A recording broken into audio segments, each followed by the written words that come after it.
नमस्कार। आज हम भारत की 3 जानी-मानी जो जांच एजेंसियां हैं, ईडी, सीबीआई और एनसीबी, हम्म। उन पर मतलब थोड़ी गहराई से बात करने वाले हैं।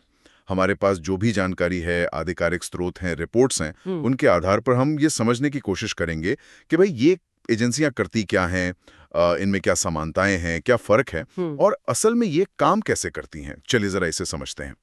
शुरुआत के लिए इन तीनों के बारे में मुख्य बातें क्या हैं? जी, देखिए ये तीनों ही बहुत अहम केंद्रीय जांच एजेंसियां हैं, पर इनका मंत्रालय अलग है, इनका फोकस अलग है।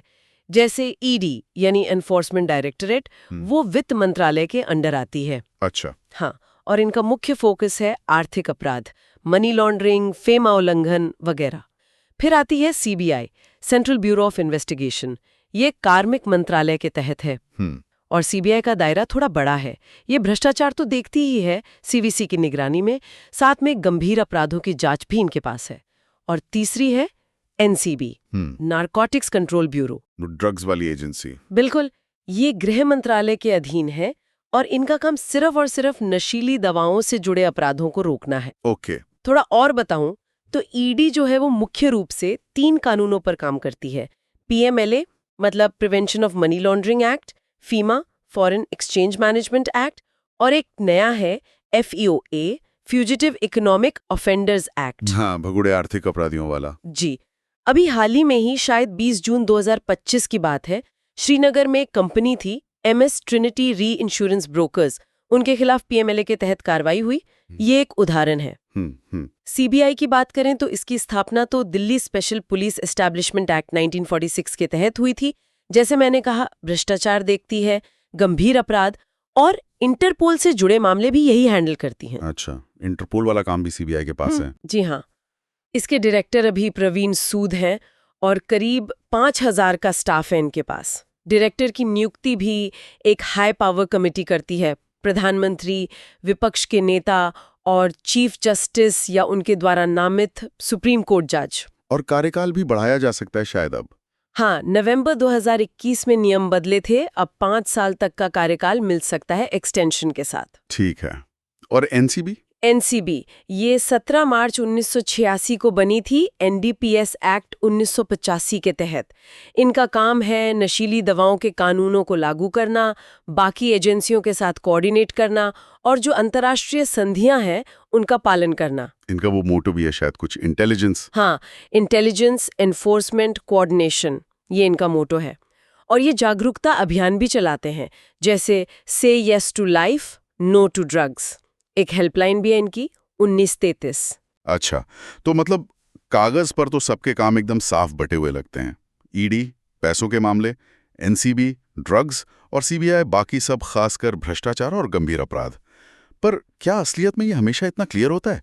मतलब क्या कभी इनके काम में ओवरलैप नहीं होता? ओवरलैप हाँ बिल्कुल हो सकता है। टकराव शायद सही शब्द ना हो, पर ओवरलैप संभव है। देखिए, समानता तो यह है कि तीनों सेंट्रल एजेंसियां हैं। हाँ। फर्क इनकी स्पेशलाइजेशन में है। ईडी सिर्फ आर्थिक अपराध, एनसीबी सिर्फ ड्रग्स और सीबीआई का दायरा बहुत बड़ा है। ओवरलैप वहां हो सकता है जहां मान लीजिए कोई ऐसा अपराध है जिसमें पैसों का हेरफेर भी है और भ्रष्टाचार भी। अच्छा, जैसे कोई बड़ा घोटाला। हाँ बिल्कुल, ऐसे में ईडी मनी लॉन्ड्रिंग का एंगल देख सकती है और सीबीआई भ्रष्टाचार का, तो दोनों एजेंसियां एक ही केस से जुड़ सकती हैं। तो मतलब एक ही केस पर एक से ज्यादा एजेंसीज काम कर सकती हैं। ये सुनने में तो काफी पेचीदा लगता है। हाँ बिल्कुल हो सकता है और होता भी है, खासकर जो जटिल मामले होते हैं। सुशांत सिंह राजपूत का जो 2020 का केस था, वो इसका एक बहुत बड़ा उदाहरण है। हाँ, वो तो काफी चर्चा में रहा था। उसमें तीनों थीं क्या? जी हाँ, सीबीआई उनकी मौत के कारणों की जांच कर रही थी और उन्होंने आखिर में इसे आत्महत्या माना। ईडी मनी लॉन्ड्रिंग के आरोपों को देख रही थी जो रिया चक्रवर्ती और उनके परिवार पर लगे थे, पर उन्हें कोई ठोस सबूत नहीं मिले। और एनसीबी, उनका क्या रोल था? एनसीबी ड्रग्स वाले एंगल से जांच कर रही थी। कुछ व्हाट्सएप चैट्स के आधार पर उन्होंने जांच शुरू की थी और रिया समेत कुछ लोगों को गिरफ्तार भी किया था। ओह, तो एक ही केस पर पहलू अलग-अलग और एजेंसियां भी अलग-अलग। बिल्कुल, ये दिखाता है कि कैसे एक ही घटना के अलग-अलग पहलुओं के लिए अलग-अलग विशेषज्ञता की जरूरत पड़ती है और एजेंसियां अपने अपने दायरे में रहकर एक साथ काम कर सकती हैं। लेकिन हाँ, ये बात भी सही है कि जब इतनी एजेंसियां एक साथ काम करती हैं तो कोऑर्डिनेशन मतलब तालमेल एक चुनौती बन सकता है। सही कहा, ये तालमेल तो बहुत जरूरी है। लेकिन जब इतनी ताकतवर एजेंसियां काम करती हैं तो कई बार विवाद भी खड़े हो जाते हैं।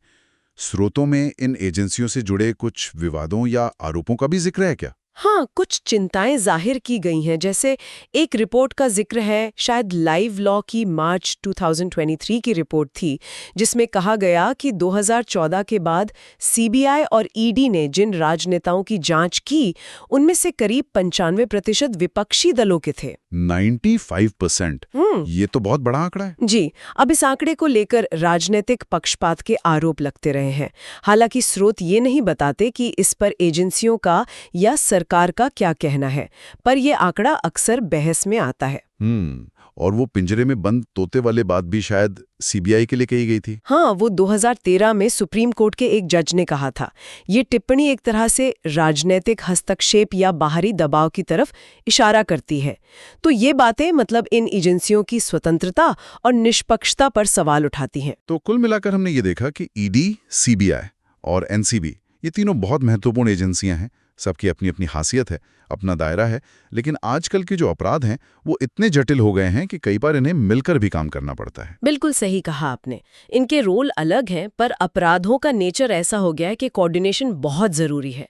लेकिन जैसा कि इस स्रोतों में भी इशारा है, इनकी फंक्शनिंग, खासकर जो हाई प्रोफाइल मामले होते हैं, वो हमेशा जांच के दायरे में रहती है, पब्लिक डिबेट का हिस्सा बनती है। और ये हमें एक अहम सवाल पर लाकर छोड़ता है, जिस पर हमारे सुनने वाले सोच सकते हैं कि जब कई शक्तिशाली एजेंसियां, जिनके काम करने के दायरे कभी कभी मिलते जुलते भी हैं, काम करती हैं, तो जांच की स्वतंत्रता, उसकी निष्पक्षता और उनके बीच आपसी तालमेल का सही संतुलन वो कैसे बनाया जा सकता है?